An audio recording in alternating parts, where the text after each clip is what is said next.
இதுல இன்னொரு முக்கியமான ஒரு அம்சம் என்ன அப்படின்னா, இன்னைக்கு மக்களிடத்துல கோடை காலம் வந்துருச்சு. சுற்றுலா எங்கே போலாம்? ஊட்டிக்கு போலாமா? அது போயிட்டு இருந்தாச்சு. கொடைக்கானல் அதுவும் போயிட்டு இருந்தாச்சு. கேரளா அதுவும் போயிட்டு இருந்தாச்சு. காஷ்மீர் அதுவும் போயிட்டு இருந்தாச்சு. வேற எங்க போலாம்? உம்ராவுக்கு போயிருவோமா? என்னடா இது, இத்தனை நாள் அதை உன்னத பயணம்னாங்க, இப்ப உல்லாச பயணம் மாதிரி மாத்திட்டாங்க. உம்ராவுக்கு போயிட்டு வந்துருவோம். சம்மர் டூர், ஒரு உம்ரா. வணக்க வழிபாடு செய்ய வேண்டிய இடத்துல, அல்லாஹ்வை அஞ்ச வேண்டிய இடத்துல, பாவ மன்னிப்புக்காக வேண்டி அழுக வேண்டிய இடத்துல, பிரார்த்தனை என்று இறைஞ்ச வேண்டிய இடத்துல இவங்க நிலைமை என்னடான்னு கேட்டா, நம்மளும் இப்படி கிளம்பிட்டாங்க. இதுல என்னடான்னா, ஒருத்தன் பிளைட் ஏறும்போது ஒரு போட்டோ, இறங்கும் போது ஒரு போட்டோ, மண்டையில முடி இருக்கும் போது ஒரு போட்டோ, முடி மொட்டை அடிச்ச பிறகு ஒரு போட்டோ, அல்லாஹ்வுக்காக உம்ரா செய்திருக்கிறேன் துவா செய்யுங்கன்னு மக்களுக்கு வேற ஒரு ஸ்டேட்டஸ். செல்ஃபி முகம் கொண்டு போய் அங்க செய்திருச்சு. இவன் குழியில உழுகுறான், மேட்ல நிக்கிறான், போட்டோ எடுக்கிறான், அது ஒரு தனி ரகம். இவன் இபாதத்து செய்யறதுல இந்த போட்டோ தேவையா? எஹ்ராம் உடைய கட்டி இருக்கிறாங்களா, இது ஒரு போட்டோ. எப்படி எஹ்ராம் கட்டு முறையை சொல்லித்தர புரியலோ இல்ல, பெருமை. இந்த உம்ரா செய்திருக்கிறோம், மக்கள்கிட்ட போயிருச்சு இல்ல. அவரு காபா ஹரம் ஷரீஃப் அந்த காபாக்கு முன்னாடி நிக்கிறாங்களா, அது ஒரு செல்ஃபி. அங்க அங்க அங்க எடுக்கிறான். ஒரு இடத்துல என்னடான்னா, சஃபாவில ஒரு ஆள் நின்னுகிட்டே இருக்கு, கையை நீட்டிக்கிட்டே இருக்கு. என்ன ரொம்ப நேரம் நீட்டுறான், இப்படி திரும்பி நீட்டுறான், அப்படி திரும்பி நீட்டுறான், அப்படி திரும்பி நீட்டுறான். அந்த சஃபாவுல இருந்து காபாவை பார்த்தாலும் கையை நீட்டணும், கையேந்து இதுவா செய்வாங்க. இவன் என்ன மாறி எதிர ஒரு ஆள் செல்ஃபி ஸ்டாண்ட் வச்சு கேமரா எடுத்து நிக்கிறான்.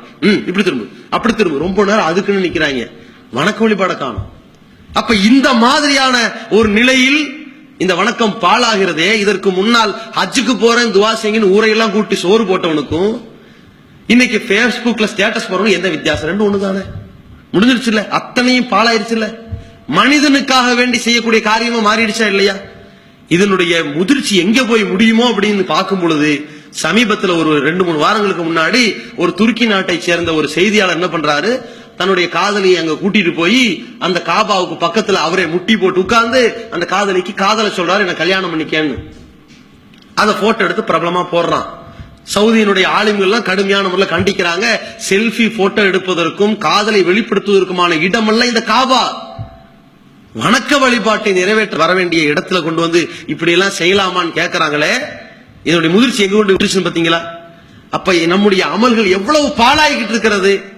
அல்லாஹ் இதை ஏற்றுக்கொள்வானா? எப்படிப்பட்ட இடம் அது? ஒரு வரலாற்று சிறப்புக்கு இடத்த போட்டோ எடுத்தா வேற, சினிமா படங்களை போன்று அது ஒரு காட்சி பொருளாக்கி உல்லாச பயணத்திற்கென்று அதை வைத்துக் கொண்டு சுற்றுலா நடத்தக்கூடியவனுடைய அமல்கள் ஏற்றுக்கொள்ளப்படுமா? யோசித்து பார்க்க வேண்டும். நாளை மறுமையில எழுப்பப்படுகிற பொழுது எவ்வளவு லட்சங்களை கொட்டிட்டு போய் செய்த ஒரு உம்ரா அது. அட, உம்ராவுடைய கட்டத்துல ஒவ்வொருத்தனுக்கும் முதல் முறையிலையும் சரி, எத்தனை முறையிலும் சரி, அல்லாஹ்வை வணங்க வேண்டும். அந்த எஹ்ராமுடைய உடைய அணிஞ்சிட்டு காபாவை பார்த்தோம்னா கண்ணில் தண்ணீர் வந்து விடும்.